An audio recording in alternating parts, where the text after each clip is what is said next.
পবিত্র কালিমায় শাহাদাতের ওই লেখন যেন মাটি স্পর্শ না করে। পবিত্র কালিমার প্রতি সম্মানে সৌদি আরবের পতাকা মাটি স্পর্শ করায়নি বিশ্বকাপে। অন্যদিকে গোল করার পরে মুসলিম ফুটবলারেরা অকপটেই লুটিয়ে পড়ছেন সিজদায়, যেন এই গোল, এই অর্জন, এই লড়াই খোদা তোমার তরে সবটাই। বিশ্বকাপে সৌদি আরব এবং ইরাকের পতাকা মাটিতে লাগতে বা মাঠে রাখা হয় নাই, মাটিতে লাগতে দেওয়া হয় নাই। এমত অবস্থায় কালেমার পতাকাকে যে উড্ডীন রাখা হলো বা মাটি থেকে আলাদা করে ধরা হলো, এটা কি দ্বীনের দাওয়াত নয়?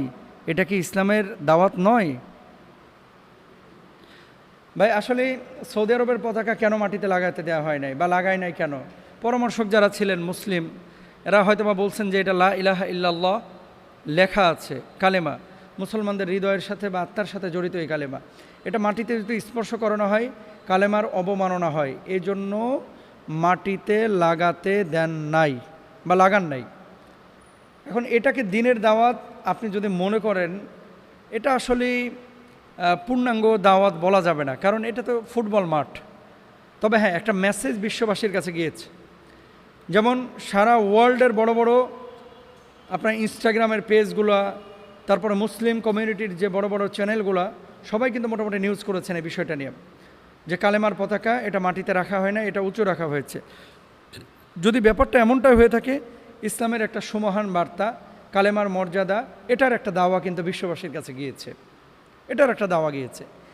এখন মূলত কি কালেমার বার্তাটা কি? কালেমার বার্তা হচ্ছে লা ইলাহা ইল্লাল্লাহ, মানুষকে দাওয়াত দেওয়া, আল্লাহ ছাড়া কোনো উপাস্য নেই। এখন সৌদি আরবের পতাকায় কালেমা থাকার কারণে সারা পৃথিবীতে ইচ্ছাই হোক অনিচ্ছাই হোক এই দাওয়াতটা কিন্তু পৌঁছাইছে। আল্লাহর হাবিব সাল্লাল্লাহু আলাইহি ওয়াসাল্লাম বলছেন, মান ক্বালা লা ইলাহা ইল্লাল্লাহ ফাদাখালাল জান্নাত, যে ব্যক্তি এই লা ইলাহা ইল্লাল্লাহ একবার বলবে, সে ব্যক্তি আল্লাহর জান্নাতে যাবে। এখন বিশ্বকাপ ফুটবল মাঠে সৌদি আরবের এই কালেমা লা ইলাহা ইল্লাল্লাহ, এটা অমুসলিমদের সামনে যখন নিউজ গিয়েছে, অনেকে হয়তো বা রিসার্চ করেছে, অনেকে হয়তো বা গবেষণা করেছে যে আসলে লেখাটা আছে কি। ইরাকের পতাকার মধ্যে কি লেখা? পুরো কালেমা না, ইরাকের পতাকার মধ্যে লেখা আছে আল্লাহু আকবার। তো আল্লাহু আকবার মানে হচ্ছে আল্লাহ মহান। তো মহান আল্লাহকে আপনি মাটিতে কিভাবে রাখবেন? ইসলামের সৌন্দর্যও কিন্তু এটা, বিউটিও কিন্তু এটা। এখান থেকে মেসেজটা কি, শিক্ষাটা কি? শিক্ষাটা হচ্ছে কালেমা শুধু উড্ডীন করা না, কালেমা হচ্ছে হৃদয়ের ভেতরে স্থান করে নেওয়া, স্থান করে দেওয়া। এবং যে ব্যক্তি অন্তরে বিশ্বাস করেছে, মুখে স্বীকার করেছে, কালেমার দাবিটাকে কার্যক্ষেত্রে বাস্তবায়িত করেছে, আল্লাহ তাআলা কিয়ামতের ময়দানে তাকে বিনা হিসাবে জান্নাতের ব্যবস্থা করে দেবেন। সুবহানাল্লাহ। এখন আপনার দায়িত্ব হচ্ছে কালেমার এই দাওয়াতটাকে মৌখিকভাবে অমুসলিমদের সামনে প্রকাশ করা। অমুসলিম দেশে যদি তারা কালেমার পতাকাটাকে এভাবে আলাদা করতে পারে, মুসলিম দেশে অমুসলিমদের সামনে আপনি কেন কালেমার পতাকা বা কালেমার দাওয়া মানুষের সামনে পৌঁছাবেন না? আরেকটা বিষয় আমি বুঝি না, এটা আমাকে আপনারা যদি কেউ বুঝেন বুঝায় দেবেন।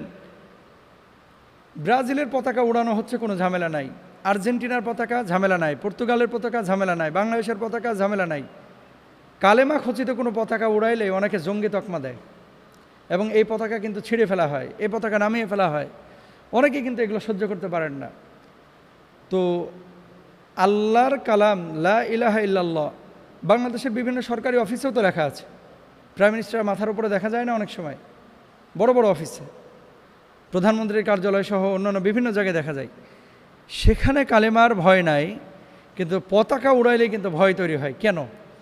কারণটা হচ্ছে এটা জঙ্গিদের সাইন। অন্য অন্য দেশে এটা ইউজ করে জঙ্গিরা। তো বাংলাদেশে যারা ইউজ করতেছে তারা তো আর জঙ্গি না, তারা তো মুসলমান। তো ব্যাপারটাকে আসলে মানসিকতা বা মনস্তাত্ত্বিকভাবে পরিবর্তন করা উচিত। আমাদের কালেমা আমাদের হৃদয়ে থাকবে, আমাদের কালেমা আমাদের পতাকায় থাকবে, মানে ব্যক্তিগত পছন্দের পতাকায়। যেমন আর্জেন্টিনা ব্রাজিলকে আপনি পছন্দ করছেন, আমাদের পতাকা আমাদের কর্মে থাকবে, আমাদের কালিমা আমাদের ধ্যান জ্ঞান সব কিছু থাকবে। এমনটা আমরা চাই। আল্লাহ তাআলা আমাদেরকে বোঝার তৌফিক দান করুন।